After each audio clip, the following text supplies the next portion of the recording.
Happy to have you back. Happy it's been a beautiful day in the neighborhood. Happy we've got some decent weather, at times at least in your forecast. Tomorrow's not going to be all that bad, but by mid or latter afternoon we'll begin the change that will carry us through the majority of your weekend. Good news is we still have a nice and a milder side of things next week, as we'll start off after a somewhat wet, possibly stormy weekend in the 70s and kind of hang there for a number of days. I'll update your 7-day in just a few moments. A lot of headlines to cover. First, though, looking briefly elsewhere, we're still waiting to hear the official identity of a person who died in a motorcycle crash last night in Pike County on US 23. No other information has been released at this hour except to say that it was on 23 right around 7 o'clock last evening, and it was there that authorities responded to an accident after a motorcycle had apparently pulled into the path of an 18-wheeler, clipped it. Both occupants were ejected. One, the passenger, was pronounced dead moments later. The driver of the coal truck, the 18-wheeler, was uninjured. The driver or operator of the motorcycle, passenger which died, was in critical condition or suffered serious injuries. Possibly an update before the end of the show. Well, indeed, it's that time of year. School's about out. Fun starts to happen. Kids are going to start to play outside, hopefully. Family vacations. A lot of things are exciting. And this time of year, an annual event for the next several months. One thing you can throw into that long list is, well, the need for blood for that reason. There are going to be more accidents. There's going to be more things happen. And the Kentucky Blood Center is pleading with donors to be proactive right now and help for this summer's blood supply. And you'll get a really cool Give Back, Give Blood t-shirt while supplies last. But more importantly than that, you need to know that donation numbers historically dwindle during the summer months, but the need for blood doesn't. It increases. And we know that 2022 donations were down 12% from 2019, the last summer before the pandemic. During the same time frame, transfusion frequency remains consistent at least, and sometimes can increase as well. Kentucky Blood Center is calling on donors to save the summer. Blood collected at the following drives will save the lives of patients in Kentucky who require products for surgeries, diseases like cancer, traumas, organ transplants, premature births, and the list obviously goes on. The Kentucky Blood Center, with your support, supplies blood to 70 hospitals in Kentucky. And they're having a blood drive here in McGoffin County this Monday. You'll be glad to know, at the Sayersville First Baptist Church, 1 to 5 this Monday. It is so simple. You just have to be 16 if you have parental consent, weigh at least 110 pounds, be in general good health, and have an ID. That's it. If you're 16, you just need a signed permission slip. Appointments are preferred. Walk-ins are welcome. So stop by the church next Monday, 1 to 5, or you can call 800-775-2522 or go to kybloodcenter.org. Well, I feel like there should be some balloons releasing or something like that. During the Team Kentucky update today, the governor and Dr. Stack, who's our commissioner, of course, of the Kentucky Department of Public Health, updated Kentuckians on changes to data testing, vaccines, and treatment as the, get this now, the National Public Health Emergency for COVID-19 officially ends today. Hospital data now is only going to be reported weekly. The U.S. Centers for Disease Control and Prevention disease transmission map and community level maps will no longer be published, and national COVID-19 immunization data will no longer be complete because states will no longer be required to report it. Bivalent vaccines will remain available through pharmacies, health departments, and medical offices. Testing will also change, as insurance companies will no longer be required to provide 8 free monthly tests per person. Antigen tests will still be available in stores. The most used oral antiviral treatment for COVID, Paxlovid, is still going to be available in pharmacies.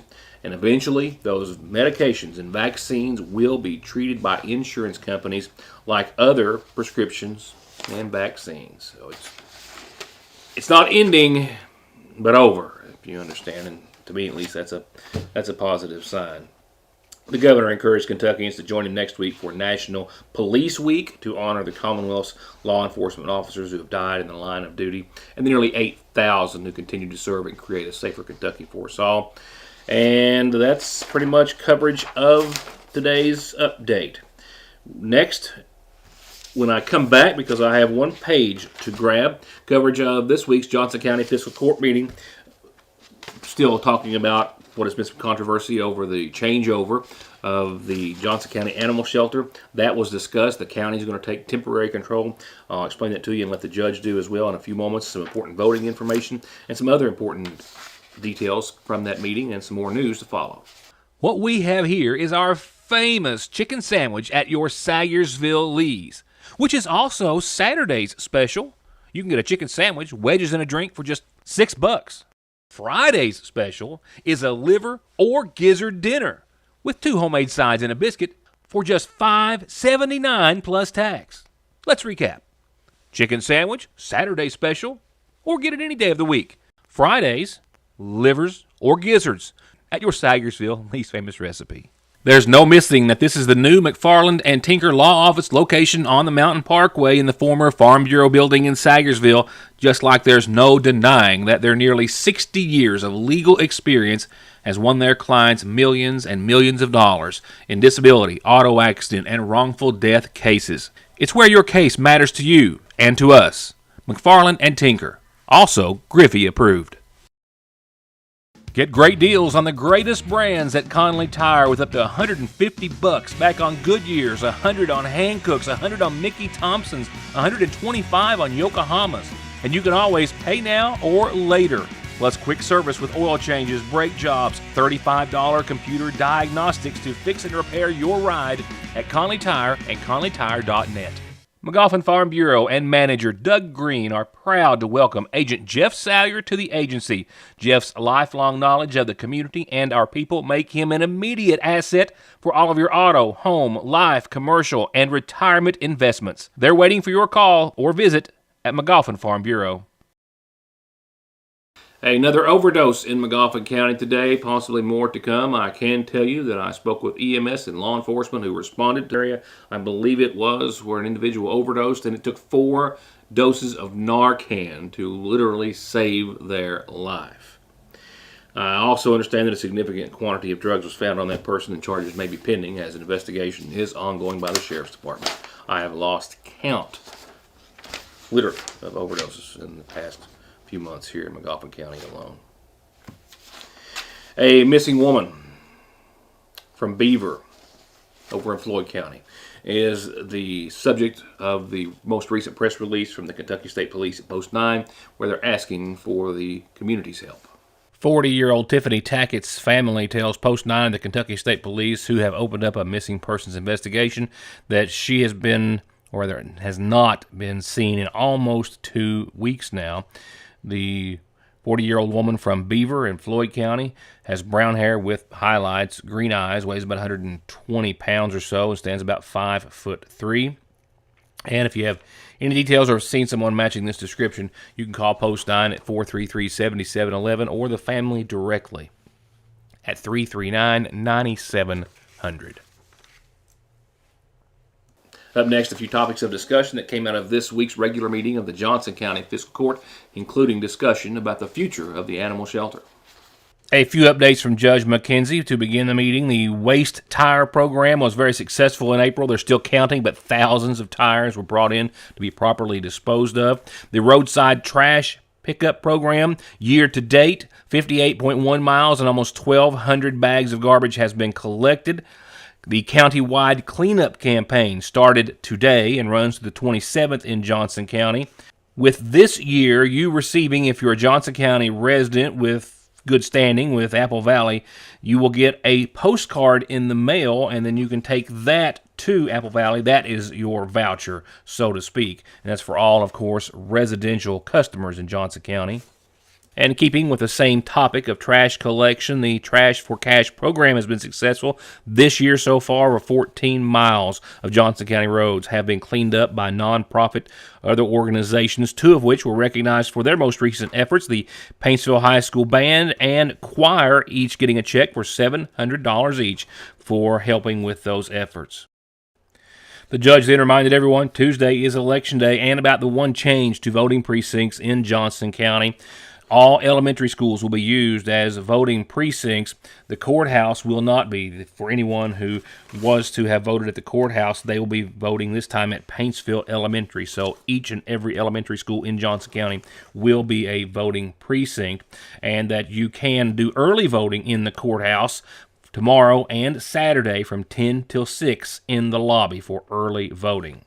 Couple of quick announcements real quickly before we go on to other things. The Johnson Central High School players will be performing Beauty and the Beast at the SIP Theater tonight, tomorrow night, and Saturday, and then next Thursday, Friday, and Saturday at 7. Mountain Home Place is having their second Saturday event this Saturday, 10 till noon, for a hands-on planting project. And Saturday, June the 12th, is the third annual Trail Day to highlight all the trails in Johnson County. Walking, biking, horseback, ATV, all being covered with different events at different locations on Saturday, June the 17th. Now, on to discussion about the animal shelter. With the agreement between Whiskers and Wags and the Johnson County Fiscal Court or government ending today, after, of course, some controversy was, of course, surrounding the animal shelter, then the animal shelter nonprofit Whiskers and Wags itself, giving itself 30 days to no longer be affiliated. Now the county government is looking for ways to pick that up and carry on, and Judge McKenzie saying that in doing so, they have been speaking for a number of days and weeks with community members, other shelters and operators, to try to provide the best quality of care that they can for the stray dogs and cats or animals that need their care in Johnson County, and that the county will take at least temporary control. I visited the site, had conversations with folks. We've had some of our staff out there frequently taking a look at how we can make some improvements, and there's some things that we need to do. Some things we need to do, which is some upgrades to the facility. It's been there for quite some time, and just like anything else, it's in need of some upgrades. And some of those upgrades are things that are going to need to be worked around with the operation of the shelter. And so, with that being said, I think at this point in time, for the interim and for the best interest of the care of the animals and the ongoing operation of the shelter, it's my recommendation that the county operate this shelter for a period of time to get these upgrades complete, to get proper processes in place, proper procedures in place, so that we can then look to enter into an agreement with a facility that has the necessary work done to it, so that someone doesn't come into a facility that needs immediate attention. We want to take care of that beforehand, so that it becomes so that everybody has the best opportunity to succeed, and that's what we want. We don't want to start behind. We want to start ahead. Some of the upgrades are general maintenance upgrades that we would all expect need to be done. Some of them are related to the building itself that need to be done. Again, the building has some age on it, but we have a pretty good handle on what those upgrades need to be. We've already started working on a plan to do so. So it's my suggestion that we continue to operate the shelter, get these repairs done, get these upgrades done, and then at an appropriate point in time, then we can take a look at the best situation going forward for the operation of the shelter. With that being said, we obviously are working on policies, procedures, plans for the shelter to get it where we need it to be, for it to be the most successful. This community has always rallied behind what needs to be done to make this community the best it can be, including this animal shelter. And we're going to be looking at our community. We've already had several conversations with our community members. Some of them are here tonight that are obviously interested in the ongoing operation of the shelter. And so with that being said, as we develop the policies and procedures, and as we begin the upgrades, which we can officially begin those on Thursday, which is when the 30-day termination of the current contract ends. So then on Thursday, then we can more earnest begin our efforts to get the upgrades done that necessary. The population is very manageable at this point. The population is at 5 dogs and 6 cats, which is a very manageable population. But for the upgrades that we need to do out there, that's a good number to have, because that allows us the ability to move within the facility and do the things that need to be done without much disruption of the actual animals that are being cared for out there now. With that, the court then went on to approve part-time positions for 3 individuals who will work up to 24 hours a week to, right now, temporarily at least, care for the animals in the shelter and that will be brought into the shelter during the upgrades that the judge says needs to be done. He also addressed some questions from the public who were concerned about the future of the animal shelter and its operation. The contract with the group that's currently running it, ties are being severed. Correct. They're no longer going to be affiliated in any way, shape, or form with the shelter, is that correct? Well, unless they should want to volunteer as a citizen in some way. I mean, we're obviously, people want to volunteer their time in some way. I mean, I don't know that we would restrict that, but no, I don't think there's any intentions of and I don't know who all the people are involved with the organization, to be honest. I don't know. Yeah, I don't know all the folks that are involved, but no, as far as organization-wise, their agreement by their choice ends on Wednesday. okay. Yeah. Well, I'm just concerned, past history, like you were saying, moving forward, Yeah. put the bad away Sure. and start with new people, a new path.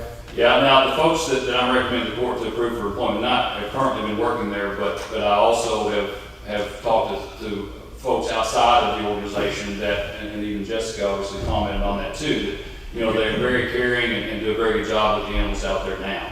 And so we expect, that's our goal obviously, is to provide the best care that we can for the animals that are there. I'm just concerned about past influences with individuals, Sure, and I guess that's always that can always be a concern, but I guess, we take it today and then we work obviously going forward for the best results that we possibly can have. And I assure you that I know the court, I've talked to them individually, and we're committed to obviously providing the best facility we can provide. A lot on our community calendar and a big show coming to Montgomery County, it seems as though. In a moment. Tired of long-term commitment plans? Then Appalachian Wireless has the new plans for you. No credit check, no contracts, and most of the features are postpaid. It's Forward Pay, the simpler way to do wireless on the region's premier cellular provider. And it starts as low as $19.99 per month for unlimited talk and text. At 5 gigabytes of data for only $29.99 per month. Or at 10 gigabytes of data for only $39.99 per month. Or go with unlimited data starting at $64.99 per month with 25 gigabytes of high-speed data before being throttled. Because we are you. We are Appalachian Wireless. 2 locations, 2 ATMs, too much history, over 120 years, and just too many reasons not to trust the oldest, only banking family that exists for the sole purpose of helping your families, our friends, grow financially and securely. Lean on Sagersville National Bank for any of your home, auto, commercial, retirement, or online banking needs. And let us help you make your dreams come true. The reassurance of getting your medications and over-the-counter needs at Sagersville's oldest and most trusted pharmacy, the convenience of curbside pickup and call-ahead service, and the fact that you can walk in, order to go, or sit down and get gourmet quality hot fudge brownies, nachos, shakes, coffees, hot dogs with homemade sauce, desserts, and more makes it more than your hometown Good Neighbor Pharmacy. It's a destination in downtown Sagersville, Frazier's Prater Drugstore. It doesn't get any sweeter than that. On tonight's calendar, we've still got a viewer out there who lost a remote key fob, if you will, to a GMC truck and thought it might have been actually down around Coon Creek, but actually they said they were in Sagersville earlier that day, so hoping anyone may have turned up or found the key that turned up, and if you did so, you can call 349-6230, or you can drop that off at the Sheriff's Department, as they spoke with the Sheriff's Department about doing so. A reminder, the Montgomery County Senior Citizen Center is closed tomorrow for the indoor games, and then Tuesday of next week for Election Day, and then Friday of next week for outdoor games, and then Monday to the 29th for Memorial Day. A reminder that Water into Wine Food Pantry is distributing next Wednesday the 17th, and Senior Day will be Thursday the 18th, and they start to serve everyone on the waiting list at 10 o'clock those mornings, or at least for the regular commodity days, I should say. So everyone else needs to get there on time. Wednesday the 17th. And there's still a couple of classes, I think, left to sponsor. It'll be a week from this Saturday for the Sagersville Masonic Lodge horse show called Paul Gumby Montgomery. If you want to sponsor a class, for private individuals or businesses, doesn't matter. Just $50. Again, all proceeds going to help support Coats for Kids through the Sayersville Masonic Lodge. And your announcement, birthday, and anniversary, so a few of which I've got for tomorrow, looks as though, can be seen and heard here. All you have to do is tell me so I can tell everyone else. I'll be right back.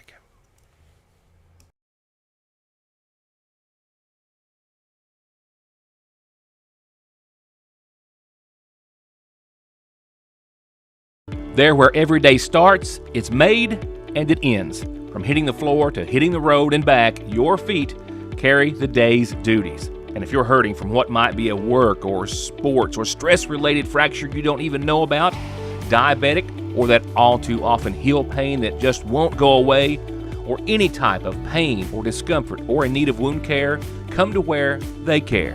Put your best foot forward and come visit our podiatry team. We care about our patients and their feet. That's Dr. Cheney and her team at Hope Family Podiatry Center next to Hope Family Pediatrics on the Mountain Parkway. Someone dies in the U.S. every 7 minutes from an overdose, and over half of the population gets or takes pills from a friend or relative. And about 46 million and counting are exposed to narcotics in their drinking water. So don't toss them, flush them, or leave them lying around. Safely dispose of your unneeded meds anytime at Parkway Pharmacy, where you can always talk to a pharmacist when you need one. Spring is always the most colorful season of the year at the seasonal shop. Come see for yourself. Gorgeous new clothes for everyone. Bright, flowy tops and dresses. Something perfect for Easter. Fun flare leg jeans and new styles and arrivals every day. New sweatshirts and shorts and tees by Royce, Ridge and Holler, and others. And little sleepies are here, all in an incredibly comfy, cute, and durable bamboo viscose material. All this and so much more that you just have to see this spring at the seasonal shop. And with that, your Licking Valley RECC 7-day showers and some storms possibly on their way. Rain totals have crept up just a bit, and we're still looking at more clouds and showers, I think, than not for your weekend. We'll get there in a second, but I'm afraid it is most definitely not the nicest of Mother's Day forecasts, so you might need to plan accordingly. We do have a few light showers out there this evening, as we had a slight chance there over the afternoon, and just a few, as you can see, over top of Sayersville, not really touching the ground a short time ago for the most part, but just to the north of Sayersville, I think getting in on a little light rain. We will see those chances for showers pick up, certainly from your Friday and into your weekend. Here's how it's shaking down for now. Tonight, as you can well guess, continued mostly cloudy skies. The clouds have been on the increase. We saw some sun throughout most of the day, but now for the latter afternoon here, or the past hour or so up until the 6 o'clock hour, they've been on the increase and will continue to be so. 20% chance of showers for the rest of your evening. Tomorrow, more so. We have for your Friday, after 3 o'clock, most certainly, a pretty good shot of some showers and thunderstorms. And right now, up to a half inch of rain, I think, is a good number for everyone in general. And then some thunderstorms that could develop, could put down some more than that. Not a big wind. Can you believe I said that? Not big winds associated with this system. There's a change. Southwesterly, 5 to maybe 9 or 10. But an 80% chance of showers and storms for your Friday. And into your weekend, the first half of Mother's Day weekend, a chance of showers and thunderstorms to the tune of about 70%. Pretty much across the board, 60 to 70 for your Saturday. 78 degrees, mostly cloudy. Rainfall amounts up to 1/4 of an inch for most everyone in general, except for the chances of some showers and thunderstorms. We will hold on to around 80 for Mother's Day, Sunday, and sunshine does make at least a pretty good return, I think. Sunday might not be all that bad. Fingers crossed. Right now, only about a 20% chance of some showers and storms Sunday. 80 degrees and partly sunny. So I'm gonna go out on the limb and think this is gonna be certainly better than not weather-wise for Mother's Day. Just tomorrow and certainly tomorrow evening and night, and Saturday not so much. But we'll take that, right? With that said, what we will have to take next week, Monday, we're starting off, well, back to the low 70s, and that's where we're going to stay throughout, I think, maybe all of next week. I mean, we're not fluctuating any more than 4 degrees, 71 to 75 for Monday, Tuesday, Wednesday, and Thursday of next week. We do stand to see some sun each and every day, some slight shower chances, for the first 3 days of next week, but all in all, just a little bit more mild. We're out of the 80s for at least the work week, I think, into the low and mid 70s with some sun, but again, some shower chances. I'll update you more tomorrow on that Mother's Day outlook, hoping for a bit of an improvement. Fingers crossed. That's it. That's a wrap, and I'll see you back here tomorrow, wrapping up this week on Your News Today. Until then, thank you for watching.